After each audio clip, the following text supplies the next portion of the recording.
الحمد لله رب العالمين نحمده ونستعينه ونستغفره ونعوذ بالله من شرور أنفسنا ومن سيئات أعمالنا من يهده الله فلا مضل له ومن يضلله فلا هادي له أشهد أن لا إله إلا الله وحده لا شريك له وأشهد أن محمدا عبده ورسوله اللهم صل على هذا النبي الكريم نبينا محمد وعلى آله وصحبه ومن تبعهم بإحسان إلى يوم الدين أما بعد أيها المسلمون لقد قال الله تعالى في كتابه العزيز أعوذ بالله من الشيطان الرجيم يا أيها الذين آمنوا اتقوا الله حق تقاته ولا تموتن إلا وأنتم مسلمون لذلك اتقوا الله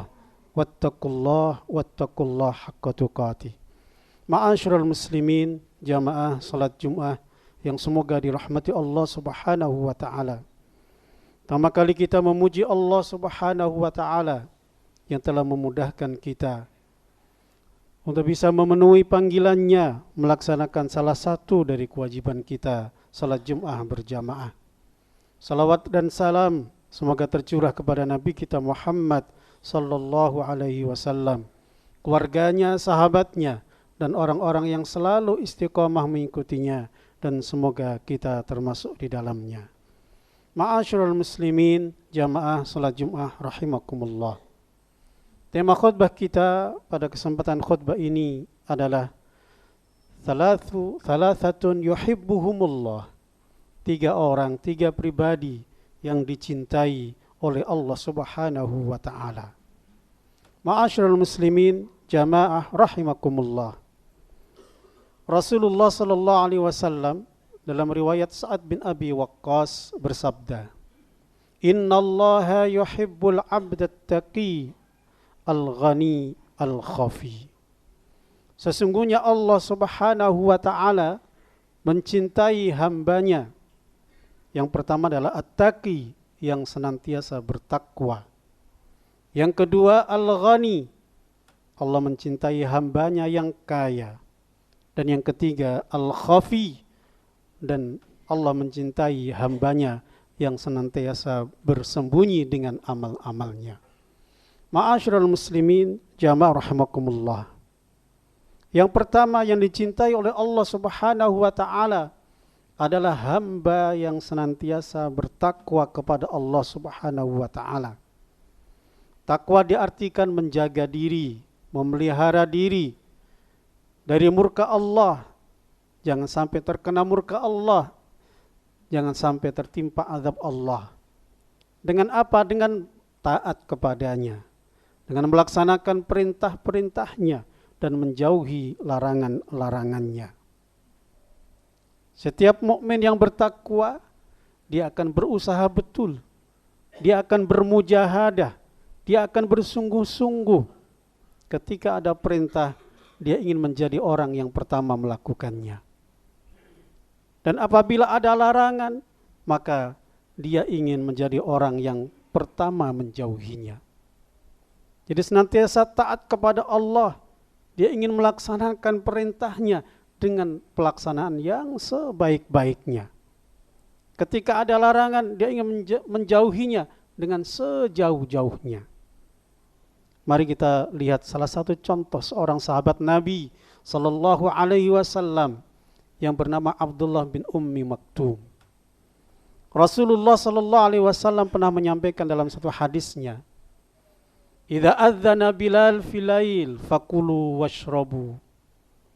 Kalau malam hari Bilal adzan, maka makan dan minumlah.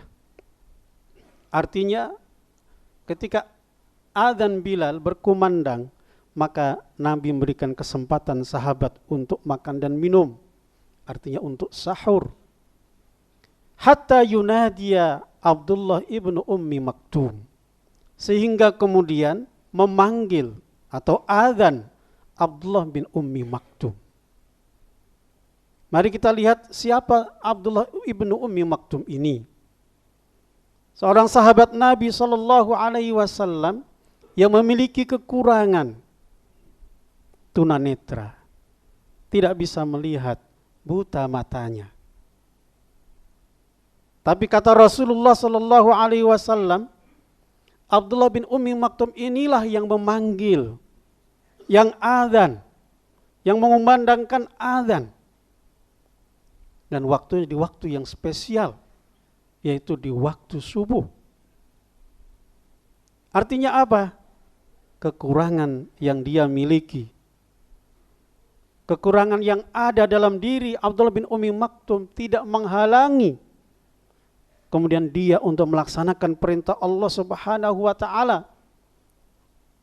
Dan beliau melaksanakannya dengan sebaik-baiknya. Walaupun buta mata, tapi dia adzan untuk salat subuh. Ini waktu yang sulit.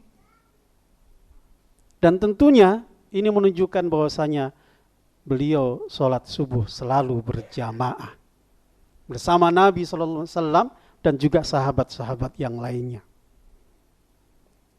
Ini menjadi pelajaran buat kita. Betapa sehatnya badan kita, betapa bugarnya badan kita. Tapi seringkali kita mangkir dari salat jamaah, sementara kita tidak ada uzur, tidak ada halangan, tidak ada rintangan.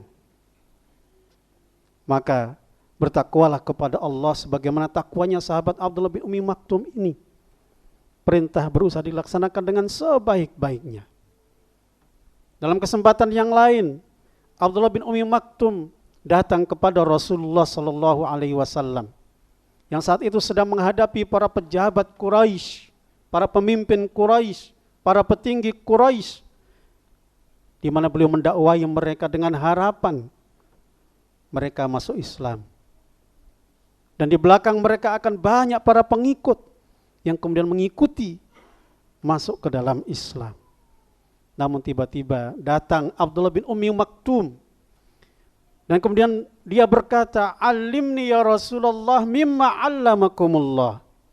Ajarkan kepadaku ya Rasulullah dari apa yang Allah ajarkan kepadamu. Abdullah bin Ummi Maktum tidak tahu Nabi sedang menghadapi para pejabat yang didakwahi untuk masuk Islam. Dalam pikiran Nabi ini penting, ini sangat penting.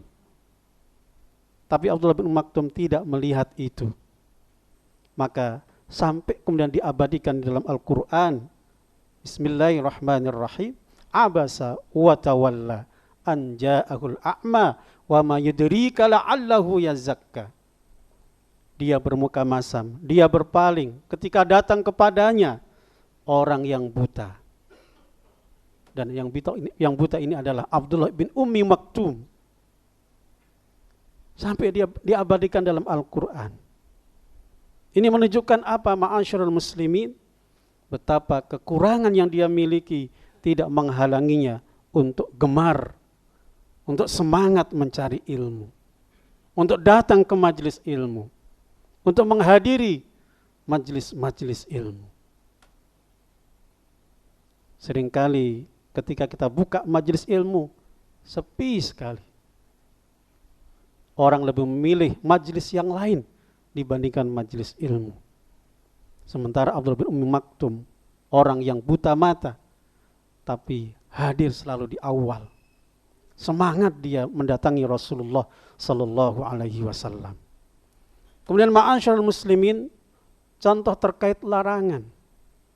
Ada seorang sahabat bernama Hanzalah bertemu dengan Abu Bakar. Dia dalam keadaan menangis. Abu Bakar bertanya, "Ya Hanzalah, ma yabkika? Apa yang membuat engkau menangis?" Hanzalah menjawab, "Nafaqa Hanzalah. Hanzalah sudah munafik." Abu Bakar bertanya, "Engkau orang yang baik, bagaimana engkau jatuh dalam kemunafikan?" Maka dia menjawab, "Kalau aku duduk di majlis Nabi sallallahu alaihi wasallam, beliau sebutkan surga, beliau ceritakan neraka, ka'anna ra'ya ain, seolah-olah itu di depan mata. Namun ketika aku pulang ke rumah, bertemu istri, bertemu anak, kemudian itu hilang semuanya. Aku bercengkrama dengan mereka, bercanda dengan mereka." Maka kemudian Abu Bakar mengatakan, aku juga sama. Intalik bina ila Rasulillah sallallahu alaihi wasallam. Mari kita datang kepada Nabi SAW. Ketika beliau ceritakan kepada Rasulullah sallallahu alaihi wasallam, apa jawab beliau? Lau kuntum tadumuna alal hal allati takununa bih lasafahatkumul malaikah. Kalau engkau terus-terusan seperti itu di majlis, semua majlis, sebagaimana engkau di majlisku, lasafahatkumul malaikah, malaikat akan menyelami kalian di jalan-jalan kalian, di tempat tidur kalian, dimanapun kalian berada. Tapi wahai Hanzalah, sa'atan wa sa'atan, sa'atan wa sa'atan. Hanzalah, ketika di majlisku engkau kondisi seperti itu. Ketika engkau bersama keluargamu, engkau juga dalam kondisi seperti itu. Selama engkau mengikuti aturan Allah, maka seperti itulah kita hidup. Jadi tidak mungkin kemudian semua majlis Nabi di keluarga seperti di majlis Nabi. Maka walaupun kita bercanda dengan keluarga, bercengkrama dengan keluarga, itu juga bagian ibadah, bagian dari kebaikan, selama tidak berlebihan, selama itu adalah kebaikan. Artinya kita ambil pelajaran adalah sahabat ini takut kalau jatuh dalam kemunafikan. Khawatir dia jatuh dalam larangan Allah Subhanahu wa taala, yang mana sifat munafikin adalah sifat yang sangat dibenci dalam agama kita. Fiddarkil asfali minan nar. Orang munafik itu tempatnya adalah di kerak yang paling bawah dari neraka jahanam. Na'udzubillah tsumma na'udzubillah. Maka benar kata seorang salafus salih, Al-Hasan Al-Basri, beliau mengatakan, al-mu'min yuhsin wa yakhaf, wal munafik yusi'u wa ya'man. Orang mukmin itu berbuat baik tapi selalu khawatir. Berbeda orang munafik, dia berbuat berbuat keburukan, tapi dia merasa aman-aman saja. Ma'asyiral muslimin wa zumratal mu'minin rahimakumullah. Yang kedua, yang dicintai oleh Allah Subhanahu wa taala adalah hambanya yang kaya. Tentunya ma'asyiral muslimin, yang dimaksud kaya ini bukan orang yang kaya harta semata. Nabi mengatakan laisal ghina an kathratil arad. Bukanlah kaya itu dari banyaknya harta. Wa innamal ghina lakinnal ghina ghinan nafs. Tetapi kaya itu adalah kaya akan jiwa, kaya akan hati. Jadi yang dilihat bukan semata-mata kekayaannya. Orang boleh kaya raya kalau hatinya juga kaya. Kaya dalam artian dia merasa apapun yang dia miliki hakikatnya adalah dari Allah Subhanahu wa taala, hakikatnya milik Allah Subhanahu wa taala. Kemudian dia dipanggil untuk berbagi, dia datang dengan bersegera, maka inilah orang kaya. Begitu juga orang yang sedikit hartanya dan dia yakin betul apapun yang dia miliki adalah pemberian dari Allah, dia menerima qanaah, dia tetap berusaha. Ketika ada panggilan berbagi kemudian dia cepat memenuhi panggilan itu, maka ini juga orang kaya. Jadi yang jadi tolak ukur adalah bagaimana hatinya. Maka bisa jadi ada orang kaya raya, tapi dia adalah orang yang paling miskin di dunia. Dan bisa jadi orang itu miskin, tapi hakikatnya dia kaya di mata Allah Subhanahu wa ta'ala. Jadi ma'asyiral muslimin, orang yang kaya adalah orang yang senantiasa bergantung kepada Allah Subhanahu wa ta'ala, senantiasa meyakini apapun mudarat, apapun manfaat, semuanya di bawah kehendak Allah. Rizki dibuka, rizki ditutup, semuanya adalah kehendak Allah Subhanahu wa ta'ala, dan kemudian dia ridho. Ketika diambil, ketika dibuka luas, dia yakin ini adalah dari Allah Subhanahu wa ta'ala. Maka para sahabat ketika dipanggil, lan tanalul birra hatta tunfiqu mimma tuhibbun, kalian tidak akan sampai kepada kebajikan yang paling sempurna, sehingga kalian berbagi dengan apa yang kalian cintai. Seorang sahabat bernama Talhah, Abu Talhah, datang kepada Nabi SAW, ya Rasulullah, benar turun ayat ini ya Rasulullah?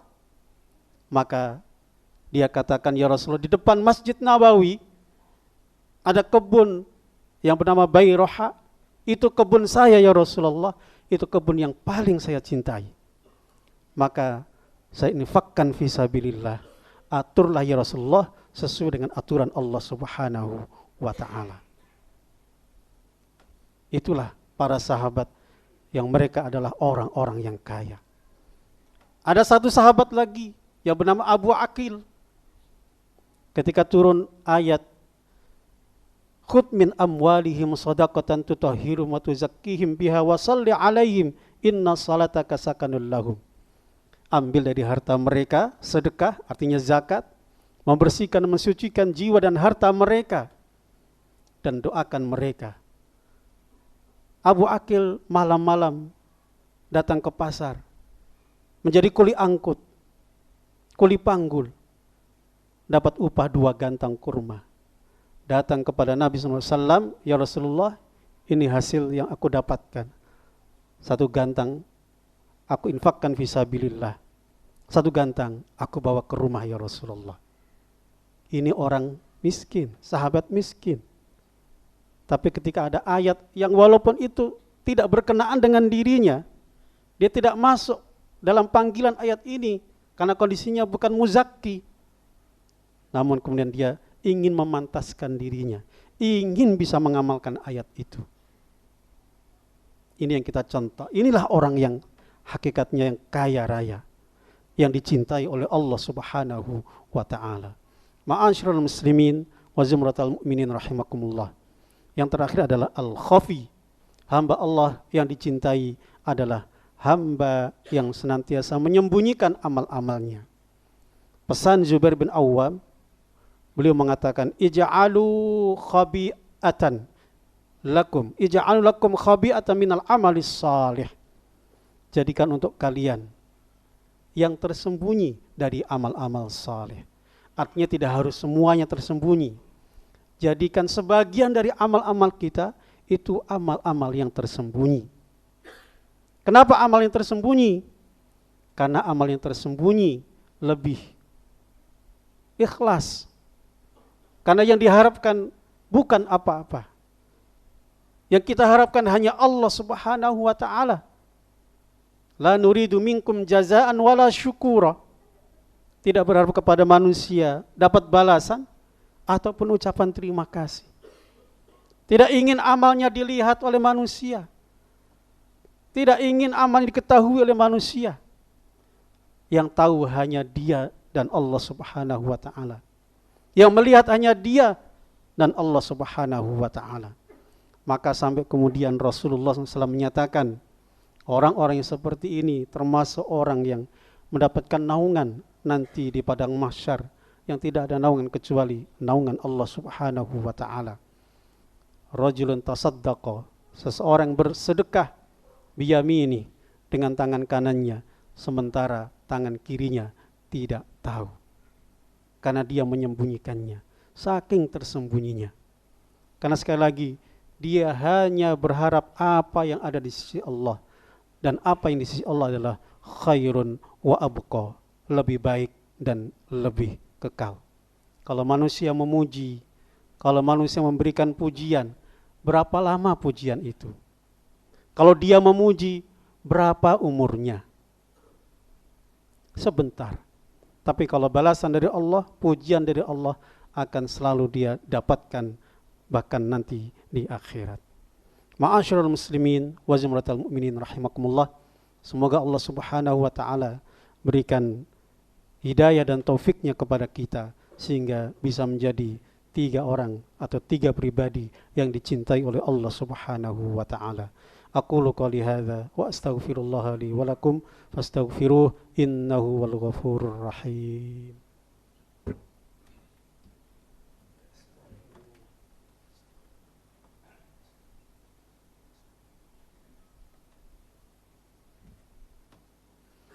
Alhamdulillahi wa kafa. Wassalatu wassalamu ala rasulihil mustafa. Wa ala alihi wa sahbihi al-sidqi wal wafa. Amma ba'd. Ayyuhal muslimun ittaqullaha laqad fazal muttaqun. Laqad qala Allah Ta'ala fi kitabil aziz. A'udzu billahi minasyaitonir rajim. Innallaha wa malaikatahu yusalluna 'alan nabi. Ya ayyuhalladzina amanu sallu 'alaihi wa sallimu taslima. Allahumma salli 'ala Muhammad wa 'ala ali Muhammad kama sallaita 'ala Ibrahim wa 'ala ali Ibrahim innaka Hamidum Majid. Allahumma ighfir lil muslimina wal muslimat wal mu'minina wal mu'minat al ahya'i minhum wal amwat. Allahumma a'izzal Islam wal muslimin wa ahlikil kafarata wal zalimin a'da'aka a'da'ad din. Allahumma ansur ikhwanana al-muslimina fi Filistin. Allahumma ansurhum nasran aziza. Allahumma ansurhum nasran qariba. Allahumma aftah lahum fathan mubina. Allahumma ikshif anna al-bala wal waba wal ghala wal fahsya wal munkar wal fitana wal mihan ma zahara minha wa ma batan min baladina hadha khassah wa min buldanil muslimina 'ammah birahmatika ya arhamar rahimin. Rabbana hab lana minas salihin. Rabbana atina fid dunya hasanah wa fil akhirati hasanah wa qina adzabannar. Ibadallah, innallaha ya'muru bil adli wa ihsan wa ita'i dzil qurba wa yanha 'anil fahsya'i wal munkari wal baghi ya'idzukum la'allakum tadhakkarun wa la dzikrullahi akbar. Aqimis shalah.